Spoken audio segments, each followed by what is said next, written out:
كانم ئاینی ئیسلام تەنها نوێژ و ڕۆژوو نییە. من ئەمێ و حەقیقەتەتان پێ بسەلمێنم. هەمان کات برا خۆشەویستەکانم بەرامبەر دراوسێمان بەرامبەر جیرانمان خۆی پەروەردگار لە چەندین ئايات فەرمانمان پێ دەکات کە ئێمە چاک بین لەگەڵ هاوسێکانمان لەگەڵ جیرانمان. جیرانی وا هەیە باراکە لە دەست جیرانەکەی خۆی.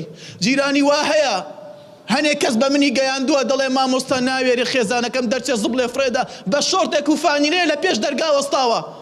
ئەمە ئەخلاق نییە، ئەمە ڕەوش نییە، ئەمە ڕەوش نییە. دەبێ مراجعەی نەفسی خۆت کەی. دانیشتیتە لە پێرج دەرگا جەلسەیەکت داناوە هین نەرگە لە خواردن ئافرەتێک ناتوانێت زبڵێک فرێدا یاخود سۆندەی ئاوەکەت گرتووە لەم جادە بۆ ئەو جادە ئەیشۆی هەنێ ماڵ هەیە ئاویان براوە قومێ ئاو نییە بیخۆن. هەڵە بە ئیسلام تێگەیشتویتە، هەڵە لە ئیسلام تێگەیشتە، تێ نەگەیشتویتە برام.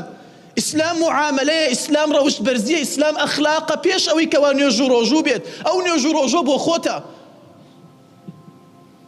خۆی پەروەردگار هانمان ئەدا کە ئێمەش هەمان کات بەرامبەر گاورەکان و جوولەکەکان باش بین. ئێمە لە دێیەکە دانیشین گاوری زۆرە، دەبێ ئەخلاقمان بەرامبەریان جوان بێت. خوا لە قورئانی پیرۆزدا پێت دەڵێ لا ينهاكم الله عن الذين لم يقاتلوكم في الدين ولم يخرجوكم من دياركم أن تبروهم وتقسطوا إليهم.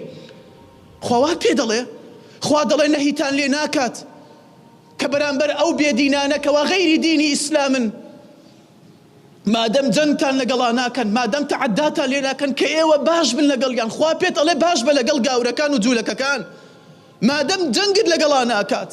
ئەیکا بۆ ئەبینین، بۆ دەبینین تەعەدا ئەکرێت، بۆ دەبینین قسەیان پێکرێت کورە گاورە جنێوی پێ بدە. ئەمە لە دینا نییە. هەڵە تێگەیشتویتە برای خۆشەویستم، وەڵڵا هەڵە تێگەیشتویتە، لە دینا نییە ئەمە. دەبێ ئەخلاقت بەرز بێت. هەمان کات برا خۆشەویستەکانم خۆی پەروەردگار پێمان دەڵێ وەقولوا للناس حسنا، بە قسەی باشە لەگەڵ خەڵکا هەرس و کەوتکە، قسەکەت جوان بێ بەرامبەر خەڵک، بەرامبەر برای مسلمانی خۆت. وقولوا للناس حسنا. هەمان کات بەرامبەر ئاژەڵ پێغەمبەری خوا عليه الصلاة والسلام دەفەرمێت إن الله كتب الإحسان على كل شيء. خۆی پەروەردگار چاکەی لەسەر هەموو شتێک نووسیوە. وإذا ذبحتم فاحسنوا الذبح وليحد أحدكم شفرته وليرح ذبيحته. هەر یەک لە ئێوە کەوا ئەو حەیوانی سڕبڕی با چەقۆکەی باشتیشکە عەزیەتی نەدا. ئیسلام هاتووە بەزەی ڕەحم بەو حەیوانەکە پێت ئەڵێ ئەبێ ئەو چەقۆیە باشتیشکەی عەزیەتی نەدەی کەوا سەڕی ئەبڕی.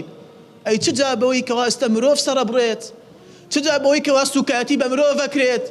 ئەمە لە دینی ئیسلامە نییە. هەڵە تێگەیشتویتە لە ئیسلام، مراجعەی نەفسی خۆت کە. بۆیە برای خۆشەویستم ئاینی ئیسلام زۆر لەوە گەورەترە کەوا ئێمە بەس بیبەستینەوە بە نوێژ، بەس بیبەستینەوە بە ڕۆژوو، بەس بیبەستینەوە بە زەکات، بەس بیبەستینەوە بە حەج و عومرە. ئیسلام زۆر لەوە فراوە. ئیسلام ئەخلاقە، ئیسلام معاملەیە. ئیسلام هانتەدا کە تۆ لە ماڵەوە ڕەوشتت بەرز بێت لەگەڵ دایک و باوکت، لەگەڵ دراوسێکت. ئیسلام هانت ئەدا کە تۆ ئەخلاقت ئەخلاقی قورئان و سنەت بێت.